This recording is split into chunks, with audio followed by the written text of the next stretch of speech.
CS4 1 के part 2 के साथ। वो वीडियो काफ़ी लंबी हो गई थी। इसको हम सेव करते हैं सारी वीडियो को फिर इसको नोट पैड में सेलेक्ट करते हैं। ये नोट पैड में हम सेलेक्ट कर लिया। इधर हम सेव करना, इसको आप सभी ना अपनी आईडी के साथ BS130 जो भी आपकी आईडी है .ASM के साथ हमने सेव कर लेना, जो कि हम पहले भी असाइनमेंट वगैरह में एक दफ़ा पुट की थी, उसमें था कि किसके साथ हमने पुट करनी है।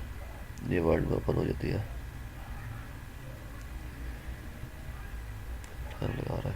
चलो ये जैसे .ASM, तो इसको .ASM से कर लिया। किस में करनी है, सी में जाके, हाँ बिल्कुल इसमें जाके पुट करनी है, इसमें पुट कर लें, ठीक है। फिर डोस बॉक्स में जाके इसमें वैल्यू पुट करनी है, आपने आईडी पुट करनी है।